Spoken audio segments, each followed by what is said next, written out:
किए जाते हैं 16 श्रृंगार। जाने किस श्रृंगार का क्या है मतलब। नवरात्रि में मां दुर्गा के 9 उपवास के साथ 16 श्रृंगार का भी बहुत बड़ा महत्व बताया गया है। यही वजह है कि स्त्रियों को हर तीज त्योहार पर श्रृंगार करने के लिए कहा जाता है। पर क्या आप इसके पीछे की खास वजह जानते हैं? अगर नहीं तो आइए जानते हैं आखिर मां दुर्गा को क्यों पसंद है 16 श्रृंगार और क्या है हर श्रृंगार के पीछे का खास मतलब। 16 श्रृंगार का संबंध घर की सुख समृद्धि से जुड़ा हुआ है। ऋग्वेद में भी कहा गया है कि 16 श्रृंगार सिर्फ खूबसूरती ही नहीं भाग्य को भी चमकाता है। यही वजह है कि महिलाएं नवरात्रि में मां दुर्गा को प्रसन्न करने के लिए इस पावन पर्व पर श्रृंगार करती हैं। ऐसे में आइए जानते हैं आखिर कौन से हैं वो 16 श्रृंगार जिन्हें करने से मां खुश होती हैं। सिंदूर। सिंदूर को सुहाग का प्रतीक माना जाता है। हिंदू धर्म के अनुसार सिंदूर लगाने से पति की आयु लंबी होती है। मां दुर्गा की पूजा में महिलाएं सिंदूर का इस्तेमाल मां का श्रृंगार करने के लिए करती हैं। इसके बाद इस सिंदूर को विवाहित महिलाएं पति की लंबी आयु के लिए अपनी मांग में लगाती हैं।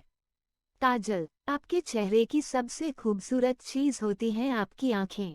हर महिला अपनी आंखों की खूबसूरती बढ़ाने के लिए काजल से उसका श्रृंगार करती हैं। काजल आंखों की सुंदरता बढ़ाने के साथ स्त्री को बुरी नजर से भी बचाए रखता है। मेहंदी। त्योहार हो या घर में कोई शुभ कार्य, महिलाएं अपने हाथों पैरों में मेहंदी जरूर रचाती हैं। मेहंदी के बिना हर सुहागन स्त्री का श्रृंगार अधूरा माना जाता है। लाल जोड़ा। माना जाता है कि मां दुर्गा को लाल रंग का जोड़ा बहुत प्रिय है। नवरात्रि के दौरान माता के भक्त मां को प्रसन्न करने के लिए रोजाना लाल रंग के वस्त्र धारण करवाते हैं। गजरा। हिंदू मान्यता के अनुसार मां दुर्गा को मोगरे का गजरा बेहद प्रिय है। मां को प्रसन्न करने के लिए इस नवरात्रि आप अपने बालों में मोगरे का गजरा लगा सकती हैं। मांग टीका। मांग टीके को लेकर ऐसी मान्यता है कि यह नववधू को सिर के बीचों बीच इसलिए पहनाया जाता है ताकि वह शादी के बाद हमेशा अपने जीवन साथी के साथ सही और सीधे रास्ते पर चलती रहे। नथ। हिंदू धर्म में सुहागिन स्त्रियों को नाक में कोई आभूषण पहनना अनिवार्य माना गया है। महिलाओं की नोजपिन को उनके सुहाग की निशानी से जोड़कर देखा जाता है।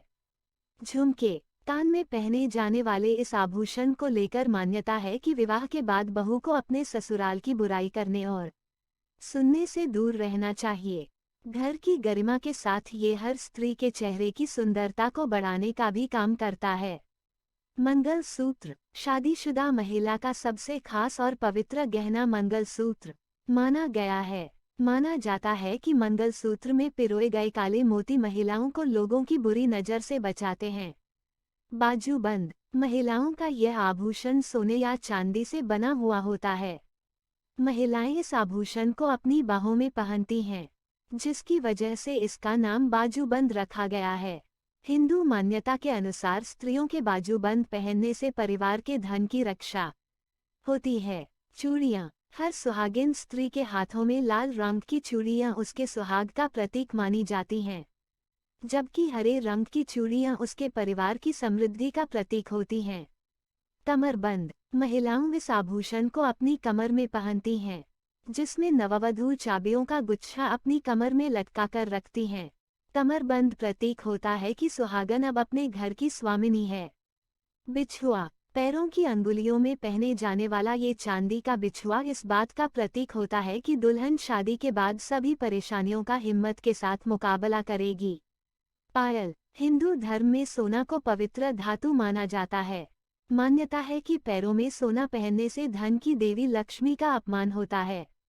यही वजह है कि पैरों में पहने जाने वाले आभूषण हमेशा चांदी से बने होते हैं।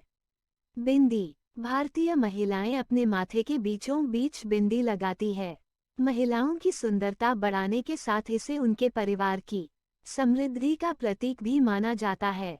हिंदू शास्त्र में शादीशुदा महिलाओं के लिए लाल रंग शुभ माना गया है। इस रंग को उनके जीवन की खुशियों और सौभाग्य का प्रतीक माना जाता है, जबकि एक ऐसा रंग है जिसे नवरात्रि में पहनना वर्जित होता है। जी हाँ, और यह रंग है काला। बता दें, किसी भी पूजा के दौरान काले रंग के कपड़ों को नहीं पहनना। चाहिए।